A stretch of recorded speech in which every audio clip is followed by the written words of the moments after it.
ഇന്ന് ഗുരുജി സ്മൃതി ദിനം. രാഷ്ട്രീയ സ്വയംസേവക സംഘത്തിന്റെ രണ്ടാമത്തെ സർസംഘചാലകായിരുന്നു മാധവറാവു സദാശിവറാവു ഗോൾവാൾക്കർ എന്ന ഗുരുജി.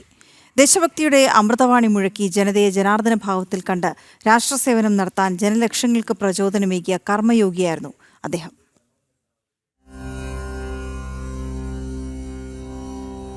മാധവാ നിൻ ചരണയുഗളം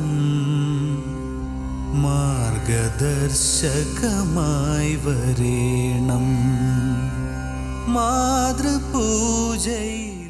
ഡോക്ടർ ജി പാകിയ സുദൃഢമായ അടിത്തറയിൽ അതിവിശാലമായ സംഘടനാ മന്ദിരം പടുത്തുയർത്തിയ ഗുരുജി 1906 ഫെബ്രുവരി 19 മഹാരാഷ്ട്രയിലെ നാഗ്പൂരിനടുത്തുള്ള രാംടേക്കിലാണ് ജനനം. സദാശിവ ഗോൾവൽക്കറിന്റെ 9 മക്കളിൽ 4-മനായിരുന്നു അദ്ദേഹം. 1924 ഇന്റർമീഡിയറ്റ് പരീക്ഷ വിജയിച്ചു. ബനാറസ് ഹിന്ദു സർവകലാശാലയിൽ ബിരുദാനന്തര ബിരുദത്തിന് പഠിക്കുന്ന സമയം മുതൽ തന്നെ പണ്ഡിറ്റ് മദൻ മോഹൻ മാളവിയെ പോലെയുള്ള നേതാക്കളുടെ ആശയങ്ങൾ ഗോൾവൽക്കറെ സ്വാധീനിച്ചിരുന്നു. പഠനത്തിനു ശേഷം ചെറിയ കാലയളവിൽ പ്രൊഫസറായി സേവനമനുഷ്ഠിച്ചു. വിദ്യാർത്ഥികൾ അദ്ദേഹത്തെ ഗുരുജി എന്ന് വിളിച്ചു. ഡോക്ടർ ഹെഡ്ഗേവാറിനെ പരിചയപ്പെടുന്നതും അക്കാലത്താണ്. ഇതോടെ സംഘത്തിന്റെ ആശയങ്ങളിലേക്ക് അദ്ദേഹം ആകർഷനായി. സന്യാസദീക്ഷ സ്വീകരിച്ചെങ്കിലും തന്റെ കർമ്മമണ്ഡലം രാഷ്ട്രസേവനമാണെന്ന് തിരിച്ചറിഞ്ഞ് മടങ്ങിയെത്തി. 1940 രാഷ്ട്രീയ സ്വയംസേവക സംഘത്തിന്റെ രണ്ടാമത്തെ സർസംഘചാലകായി. പിന്നീട് ഭാരതത്തെ അറിഞ്ഞും അറിയിച്ചും നീണ്ട 33 വർഷത്തെ കഠിന തപസ്.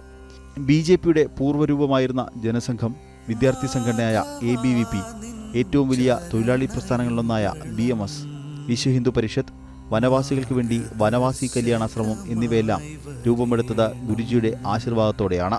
3.5 പതിറ്റാണ്ടോളം നീണ്ട സാധന കൊണ്ട് രാഷ്ട്രീയ സ്വയംസേവക സംഘത്തെ ഭാരതത്തിനകത്തും പുറത്തുമെത്തിക്കാൻ ഗുരുജിക്ക് കഴിഞ്ഞു. രാഷ്ട്രം പ്രതിസന്ധി നേരിട്ടപ്പോഴെല്ലാം അദ്ദേഹം മാർഗദർശകനായി. വിഭജനകാലത്ത് ലുധിയാനയിലും അമൃത്സറിലും ജലന്ധറിലും എത്തി ദുരിതം അനുഭവിക്കുന്നവർക്ക് ആത്മവിശ്വാസം നൽകി. സ്വാതന്ത്ര്യത്തിന് ശേഷം കശ്മീരിനെയും ഹൈദരാബാദിനെയും ഭാരതത്തിനൊപ്പം ലയിപ്പിക്കുന്നതിലും അദ്ദേഹം മുഖ്യ പങ്ക് വഹിച്ചു. 1973 ജൂൺ 5 ഗുരുജി ലോകത്തോട് വിട പറഞ്ഞു.